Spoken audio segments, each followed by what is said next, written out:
ஆகாஷவாணி.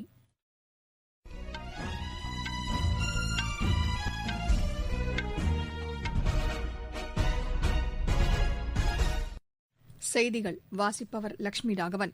தலைப்புச் செய்திகள். கோவிட்-19 தொடர்பான மக்கள் பங்களிப்புடன் கூடிய விழிப்புணர்வு இயக்கத்தை பிரதமர் திரு நரேந்திர மோடி இன்று தொடங்கி வைத்தார். இந்த நோய் தொற்றை கண்டறிவதற்கான பரிசோதனை தொடர்ந்து அதிகரிக்கப்பட்டு வருவதாக மத்திய அரசு கூறியுள்ளது. பீகார் சட்டப்பேரவைக்கு முதற்கட்டமாக தேர்தல் நடைபெறவுள்ள 71 தொகுதிகளில் வேட்புமனு தாக்கல் இன்றுடன் முடிவடைகிறது.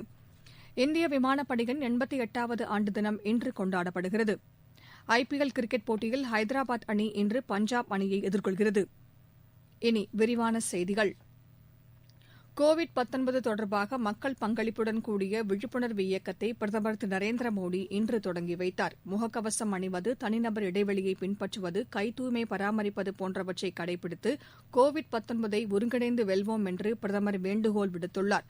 ஊரடங்கு தளர்வுகள், பண்டிகை காலம் மற்றும் குளிர்காலத்தை கருத்தில் கொண்டு 2 மாத கால விழிப்புணர்வு இயக்கம் நடத்தப்பட உள்ளது. இந்த இயக்கத்தின் கீழ் நாடு முழுவதும் கோவிட்-19 பரவலை கட்டுப்படுத்துவதற்கான உறுதிமொழி ஏற்பது உள்ளிட்ட பல்வேறு விழிப்புணர்வு நடவடிக்கைகளுக்கு ஏற்பாடுகள் செய்யப்பட்டுள்ளன. இதில் பன்முக விழிப்புணர்வு இயக்கத்தின் கீழ் எளிதான முறையில் பொதுமக்களுக்கு கோவிட்-19 தடுப்பு குறித்து விழிப்புணர்வு ஏற்படுத்தப்படும். மக்கள் பங்களிப்புடன் கூடிய இந்த இயக்கத்தை தொடங்கி வைத்ததற்காக பிரதமருக்கு தாம் நன்றி தெரிவித்துக் கொள்வதாக மத்திய சுகாதாரத்துறை அமைச்சர் டாக்டர் ஹர்ஷ்வர்தன் கூறியுள்ளார். பொதுமக்களின் பங்களிப்புடன் கோவிட்-19 வெல்வதற்கு இந்த இயக்கம் உதவிடும் என்றும் அமைச்சர் குறிப்பிட்டுள்ளார். இந்த இயக்கத்தின் கீழ் சென்னை அகில இந்திய வானொலியில் கோவிட்-19 தடுப்பு விழிப்புணர்வு உறுதிமொழியை ஊழியர்கள் ஏற்றுக் கொண்டனர்.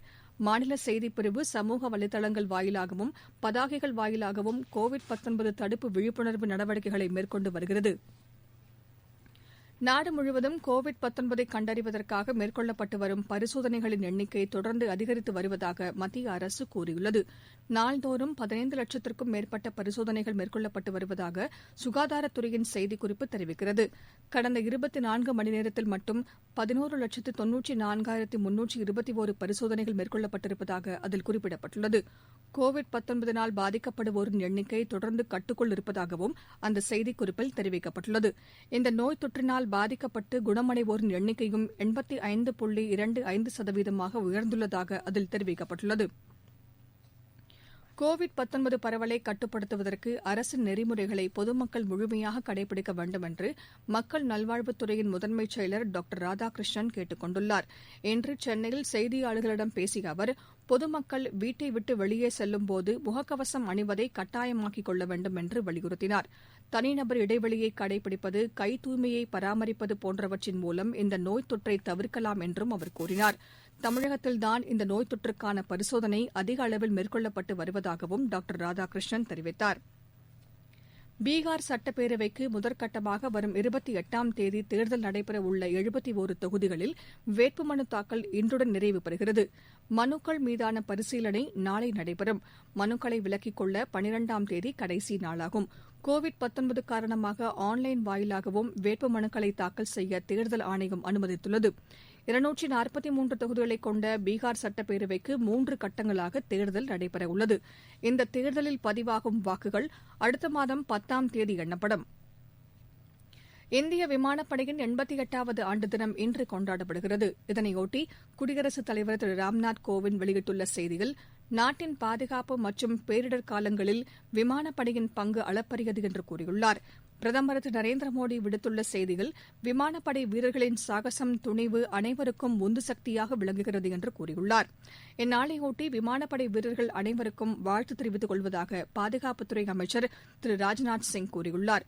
உத்தரப்பிரதேசத்தில் காசியாபாத்தில் உள்ள விமானப்படை தளத்தில் இந்நாளையொட்டி சிறப்பு நிகழ்ச்சிக்கு ஏற்பாடு செய்யப்பட்டிருந்தது. இதில் ரஃபேல் போர் விமானம் உள்ளிட்ட பல்வேறு போர் விமானங்களின் சாகச நிகழ்ச்சிகள் நடைபெற்றன. நீங்கள் கேட்டுக் கொண்டிருப்பது ஆகாஷவாணியின் செய்தி அறிக்கை. கோவிட்-19ற்கு எதிரான போரில் நமக்கான 3 கவசங்கள்.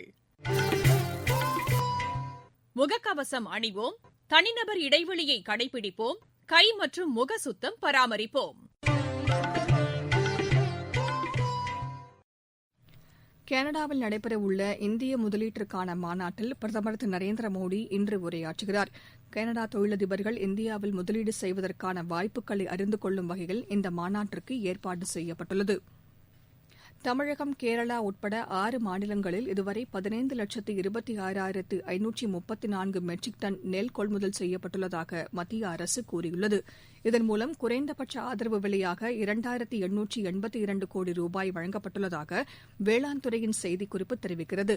தமிழகம், கேரளா, உத்தரப்பிரதேசம், பஞ்சாப், ஹரியானா மற்றும் சண்டிகரை சேர்ந்த 1,27,832 விவசாயிகள் இதன் மூலம் பயனடைந்திருப்பதாகவும் அதில் குறிப்பிடப்பட்டுள்ளது. நாடு முழுவதிலும் 135 மாவட்டங்களில் பருத்திக் கழகத்தின் சார்பில் 430 கொள்முதல் மையங்கள் ஏற்படுத்தப்பட்டிருப்பதாகவும் அந்த செய்திக்குறிப்பில் தெரிவிக்கப்பட்டுள்ளது. 35,000 கோடி ரூபாய் மதிப்பிற்கு பருத்தி கொள்முதல் செய்யப்பட உள்ளதாகவும் அதில் தெரிவிக்கப்பட்டுள்ளது. அமெரிக்க தொழில் நிறுவனங்கள் இந்தியாவில் முதலீடு செய்ய முன்வருமாறு மத்திய தொழில் மற்றும் வர்த்தகத்துறை அமைச்சர் திரு பியூஷ் கோயல் அழைப்பு விடுத்துள்ளார். இது தொடர்பான இணையதள கருத்தரங்கு ஒன்றில் உரையாற்றுகையில் அவர் இவ்வாறு கூறினார். இந்தியா, அமெரிக்கா இடையேயான நட்புறவு வரும் காலங்களிலும் தொடர்ந்து மேம்படும் என்றும் அவர் தெரிவித்தார். தொழில் தொடங்குவதற்கு உகந்த நாடாக இந்தியா திகழ்கிறது என்றும் அவர் கூறினார். பல்வேறு துறைகளின் வளர்ச்சிக்காக மேற்கொள்ளப்பட்ட சீர்திருத்த நடவடிக்கைகளையும் திரு பியூஷ் கோயல் பட்டியலிட்டார். சுயசார்பு இந்தியா இயக்கத்திற்கு பொதுமக்கள் அனைவரும் பங்களிக்க வேண்டும் என்று பெட்ரோலியத்துறை அமைச்சர் திரு தர்மேந்திர பிரதான் வேண்டுகோள் விடுத்துள்ளார். சுயசார்பு இந்தியா இயக்கம் தொடர்பான இணைய கருத்தரங்கு ஒன்றில் அவர் உரையாற்றினார். விரைவான பொருளாதார வளர்ச்சியை கண்டுவரும் நாடுகளுக்கு முன் உதாரணமாக இந்தியா திகழ்கிறது என்றும் அவர் தெரிவித்தார். உற்பத்திக்கான முனையமாக இந்தியாவை உருவாக்க தேவையான நடவடிக்கைகளை மத்திய அரசு மேற்கொண்டிருப்பதாகவும் அவர் தெரிவித்தார். நாட்டில் 95% மக்களுக்கு சமையல் எரிவாயு இணைப்பு வழங்கப்பட்டுள்ளதாகவும் திரு தர்மேந்திர பிரதான் கூறினார். மியான்மரில் சிக்கிய தமிழகத்தைச் சேர்ந்த மீனவர்கள் இன்று சென்னை அழைத்து வரப்பட்டனர். சென்னை காசிமேட்டைச் சேர்ந்த இந்த மீனவர்கள் மத்திய, மாநில அரசுகள் மேற்கொண்ட நடவடிக்கைகள் காரணமாக மியான்மரிலிருந்து புதுதில்லி அழைத்து வரப்பட்டு பின்னர் சென்னை வந்து சேர்ந்தனர். விமான நிலையத்தில் மீன்வளத்துறை அமைச்சர் திரு டி ஜெயக்குமார் அவர்களை வரவேற்றார். பின்னர் செய்தியாளர்களிடம் அவர் பேசினார். என்னுடைய அனுபவத்தில் சொல்லுகின்றேன், பல நிகழ்வுகள் இது போல ஏற்பட்டிருக்க வாய்ப்பு உண்டு. எனவே பத்திரமாக இருப்பார்கள், கவலைப்படாதீர்கள், நம்பிக்கை இழந்து விடாதீர்கள், கண்டிப்பாக திரும்பி வருவார்கள். அந்த அடிப்படையில் நம்பிக்கை ஊட்டும் விதமாக அது சொல்லிக்கொண்டே இருந்தேன். இறைவனர்களால் அது நடந்தது. எல்லா நாட்டுக்கும் தகவல் கொடுத்து அந்த அடிப்படையில அவர்களும் அந்த கோஸ்ட் கார்டு எல்லாம் அலர்ட் பண்ணதில்ல. மியான்மர் கிட்ட போகும்போது நம்முடைய மீனவர்கள் அந்த நேவி கண்டுபிடித்து அவர்களை போய் பத்திரமாக அவர்கள் வேண்டிய உதவி செய்தது எங்களுக்கு தகவல் கிடைத்து விமானம் மூலமாக வந்தே பாரத் ஸ்கீம் கீழே அவங்க இப்ப இன்னைக்கு கொண்டு வந்து டெல்லி இன்னைக்கு சென்னை வந்திருக்கின்றார்கள். எனவே ஒரு பெரிய அளவுக்கு அரசு முயற்சி எடுத்து இன்றைக்கு கொடுத்த தகவலின் அடிப்படையில் இன்றைக்கு இந்திய அரசு எடுத்த நடவடிக்கை, தமிழ்நாடு அரசு நடவடிக்கை எடுத்ததற்கு மியான்மர் நாட்டுக்கு, பர்மாவுக்கும் எங்களுடைய நன்றியை இந்த நேரத்தில் நான் தெரிவித்துக் கொள்கின்றேன். அந்தமான் கடல் பகுதியில் நாளை குறைந்த காற்றழுத்த தாழ்வு பகுதி உருவாக வாய்ப்பு உள்ளதாக சென்னை வானிலை ஆய்வு மையத்தின் துணைத் தலைமை இயக்குநர் திரு பாலச்சந்திரன் கூறியுள்ளார். இன்று வெளியிட்டுள்ள காணொலி பதிவில் அவர் இதனை தெரிவித்துள்ளார். வளிமண்டல கீழடுக்கு சுழற்சி மற்றும் வெப்பசலனத்தின் காரணமாக கடந்த 24 மணி நேரத்தில் தமிழகத்தில் ஒரு சில இடங்களிலும் மிதமான மழை பெய்துள்ளது. ஓரிடங்களில் கனமழை பெய்துள்ளது. அடுத்து வரும் 24 மணி நேரத்தை பொறுத்தவரையில் தமிழகம் மற்றும் புதுவையில் ஒரு சில இடங்களில் மிதமான மழை பெய்யக்கூடும். கனமழை பொறுத்தவரையில் சேலம், நாமக்கல், கரூர், கள்ளக்குறிச்சி, கடலூர், பெரம்பலூர், திருச்சி, தஞ்சாவூர், புதுக்கோட்டை, மதுரை, சிவகங்கை, ராமநாதபுரம் ஆகிய மாவட்டங்களில் ஓரிடங்களில் கனமழை பெய்யக்கூடும். மேலும் நாளை அந்தமான் கடல் பகுதியில் ஒரு குறைந்த காற்றழுத்த தாழ்வு பகுதி உருவாகக்கூடும். இது மேற்கு வடமேற்கு திசையில் நகர்ந்து 10ஆம் தேதி வங்கக்கடல் மத்திய பகுதியில் காற்றழுத்த தாழ்வு மண்டலமாக உருவாகக்கூடும். எனவே மீனவர்கள் இந்த பகுதிகளுக்கு 9, 10, 11 தேதிகளில் செல்ல வேண்டாம் என்று அறிவுறுத்தப்படுகிறார்கள். ஆழ்கடலில் மீன்பிடித்துக் கொண்டிருக்கும் மீனவர்கள் கரைக்கு திரும்புமாறு அறிவுறுத்தப்படுகிறார்கள். ஐபிஎல் கிரிக்கெட் போட்டியில் ஹைதராபாத் அணி இன்று பஞ்சாப் அணியை எதிர்கொள்கிறது. துபாயில் நடைபெறவுள்ள இந்த போட்டி இரவு 7:30 மணிக்கு தொடங்குகிறது. நேற்று நடைபெற்ற ஆட்டத்தில் கொல்கத்தா அணி 10 ரன் வித்தியாசத்தில் சென்னை அணியை வென்றது. மீண்டும் தலைப்புச் செய்திகள். கோவிட்-19 தொடர்பான மக்கள் பங்களிப்புடன் கூடிய விழிப்புணர்வு இயக்கத்தை பிரதமர் திரு நரேந்திர மோடி இன்று தொடங்கி வைத்தார். இந்த நோய் தொற்றை கண்டறிவதற்கான பரிசோதனை தொடர்ந்து அதிகரிக்கப்பட்டு வருவதாக மத்திய அரசு கூறியுள்ளது. பீகார் சட்டப்பேரவைக்கு முதற்கட்டமாக தேர்தல் நடைபெறவுள்ள 71 தொகுதிகளில் வேட்புமனு தாக்கல் இன்றுடன் முடிவடைகிறது. இந்திய விமானப்படையின் 88வது ஆண்டு தினம் இன்று கொண்டாடப்படுகிறது. ஐபிஎல் கிரிக்கெட் போட்டியில் ஹைதராபாத் அணி இன்று பஞ்சாப் அணியை எதிர்கொள்கிறது. இத்துடன் இந்த செய்தியறிக்கை நிறைவு பெற்றது. எமது செய்திகளை உடனுக்குடன் அறிந்து கொள்ள AIR News_Chennai என்ற ட்விட்டர் பக்கத்திலும், செய்தி தொகுப்புகளை all India radio news Chennai என்ற யூடியூப் சேனலிலும் கேட்கலாம்.